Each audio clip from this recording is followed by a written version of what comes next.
Good afternoon, old gun guy here. Today's video, I'm just going to do an ammo comparison. Two different loadings fired out of Marlin 1894 lever action rifles. One in 44 Magnum, 70s era vintage with micro groove rifling, and the other my circa 2000 cowboy competition 1894 in 45 Colt. In my long form 45 Colt video and 1894 cowboy competition, I did a thermal effects test with one of my 300 grain hand loads. It's basically a hunting bear defense, whatever you want to call it, hand load. 300 grain hard cast wide flat nose bullet. If you're not a hand loader, you can obtain similar loadings for both the 44 Magnum and the 45 Colt and Plus P version from boutique makers such as Corbon and Double Tap. And I'll give their factory specs off their website for the two loads. But I'm going to be using this Yugoslavian or Serbian PPU 300 grain jacketed soft point, jacketed flat point as a 44 Magnum Marlin. I'm going to use my 300 grain wide hard cast wide flat nose bullet.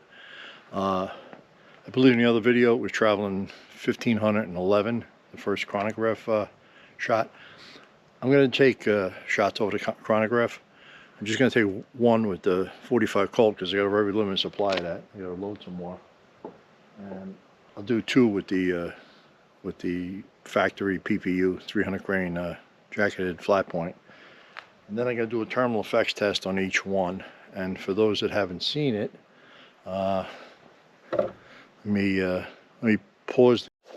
Okay, this is thermal effects test. I'm going to do the 44 Magnum first. I think I have sufficient jugs to do the 45 Colt also. I'm going to be doing two tests. 6 inches of water, 3/4 inch piece of plywood that was shot once with the 45 Colt in the 1894 video. It's marked. Second, 6 inches of water, another 3/4 inch piece of plywood. Third jug of water, that's 18 inches of water. Third sheet of plywood. Fourth jug of water, 2 more sheets of plywood. And I got a 5th jug of water behind it. In the first hard video, the 300 grain hard cast went through 3 sheets of 3/4 inch plywood and 4 jugs. I lost the bullet. Maybe I can capture the bullet today, but that'll be the second thermal effects test. I'm gonna do the 44 Magnum first, and I'll go back to the shooting point, and I'll give the Corbon statistics from their site for the two loadings that are in the same power range. Okay, the two rifles, they both have 20-inch barrels. The only difference is this is a micro groove barrel. This is about 1977 this gun was made. It's a Marlin JM model, made by Marlin. 44 Magnum. And the micro groove is really optimized for jacketed bullets. And this is about 2000s made, JM gun, a cowboy competition model, 20-inch barrel. This got conventional Ballard style rifling. It does, it's designed to be shot with, optimized better for cast bullets. If you're not a hand loader, Corbon site, the 45 Colt Plus P, and they say Plus P because it's not SAMI spec. SAMI spec for the 45 Colt is 14,000 PSI, and all these loads run 27, 28,000. They have a 335 grain hard cast wide flat nose. Their figures are from a 7.5 inch handgun barrel, 1,050 feet a second. I believe in a Marlin video I fired it at a handgun too, and I get around that. 820 foot-pounds of energy. The 44 Magnum on the Corbon site, 320 grain hard cast wide flat nose. The velocity is 1175 and the energy is 981, but that's out of an 8 3/8 inch barrel. Today we're going to be firing both of these cartridges out of 20-inch barreled carbines or rifles, and it's basically The sectional density on the 44 mag should be higher because the same mass, but it's only 43 caliber. You know, you got a true 45 caliber with the Colt, and you can actually see the difference in them in the, the diameter. But first thing I'm gonna do is I'm gonna fire the other camera up and run a chronograph, and the other camera will be on a chronograph to record the results. So let me pause that. Okay, Marlin's up first, the 44 mag, micro groove. Camera's running on the chronograph. I'll take 2 shots.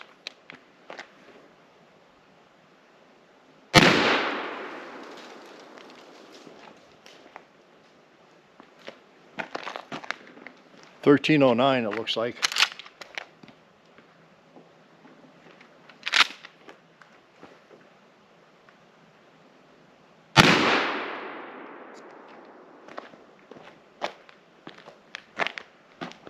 $13.59. And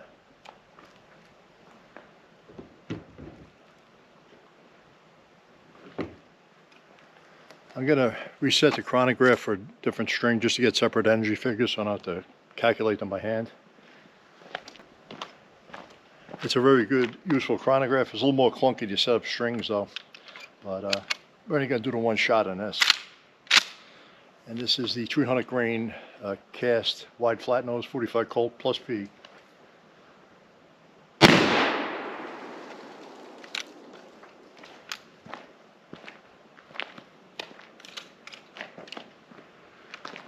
It's 1,524 feet a second as a Colt.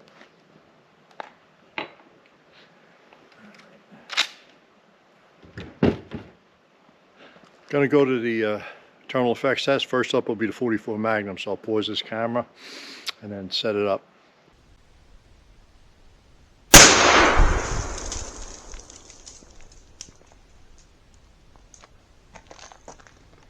$13.09 it looks like.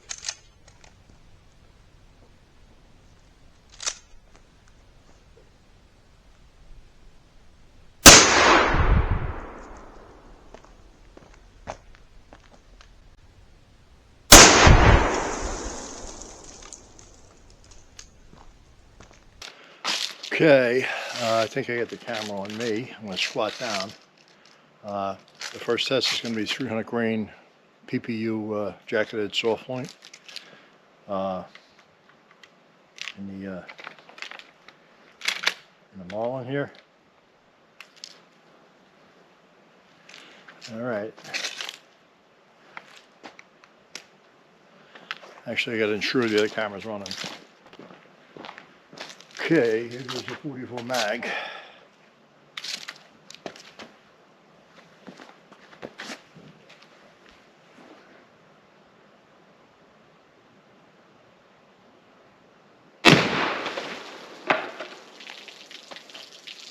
All right, let's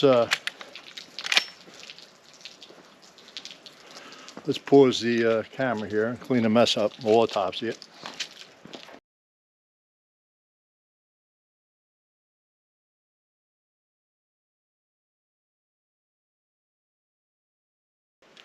Okay, back. I did recover a projectile. Very impressive penetration on that. Just that, you know, inexpensive factory load. You don't call it that. Bucket shot.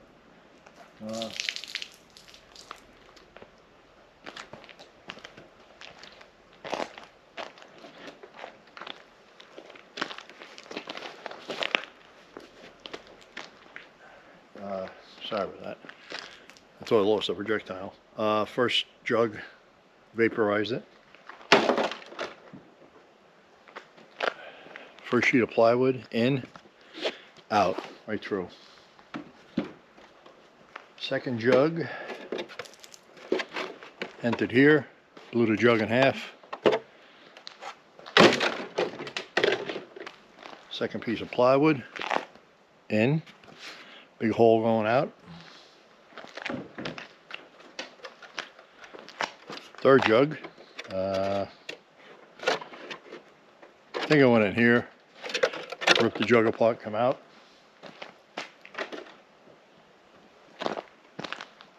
third piece of plywood. It's going sideways. Blew out.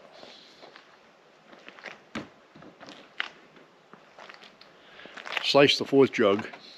Went in and come out here. And it hit the plywood and dented it, but it was on the table. So that's really impressive. That and the 45 Colt from the other video, but we're going to repeat the 45 Colt test and see if we can capture a projectile this time. But I have to weigh that, but that's the 300 grain 44 Magnum. Lightweight projectile, smaller caliber, higher sectional density, so there's more mass in a smaller frontal area. So that should penetrate a little deeper, and they look like they were almost the same from the last test. We're going to repeat it, clean this mess up, and set up for the second. Okay, set up for the next test. 45 Colt plus P. Jug of water, 3/4 inch piece of plywood. I got it set up on a clean spot on that plywood. Second jug, second piece of plywood. The holes are marked and it's on a clean shot. The third piece of plywood is fresh. I'm only got a few pieces of fresh stuff left. The fourth piece has been hit but marked, and the fifth and sixth. So 1, 2, 3, 4, 5. I got 2 jugs of water behind the third sheet of plywood. Hopefully, we can capture a projectile. And if it gets through that, maybe it'll bounce off the old shot up plywood. So let me pause this, set up the shot, set the other camera running. All right.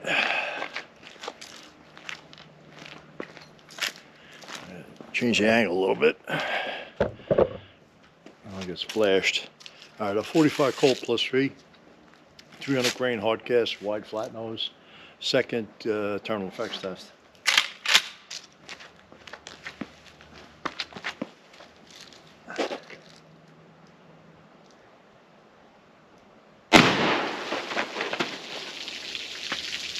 It's pretty dramatic. Hopefully I caught the projectile. Let me well,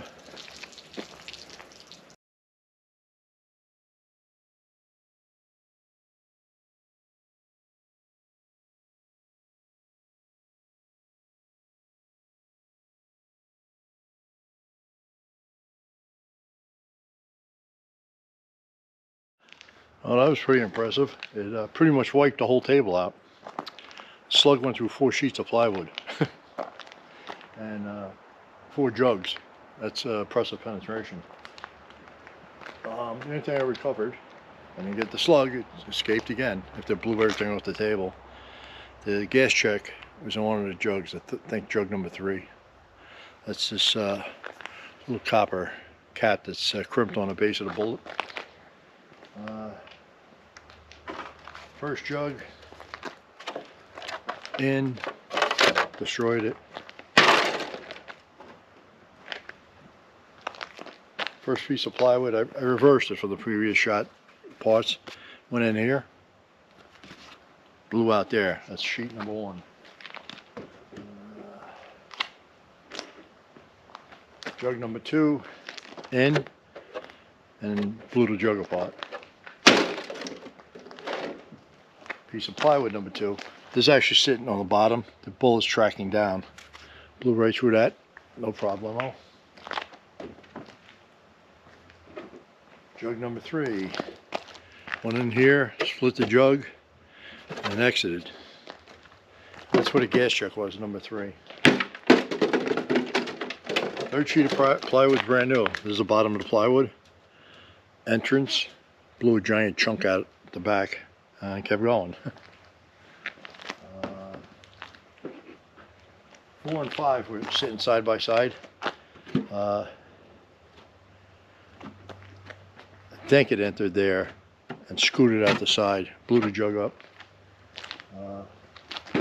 Jug 4 was thrown off the table but unscathed. This was the 4th piece of plywood it hit. Looks like it started tumbling. It was going skidding along the table. I forget how I had this, but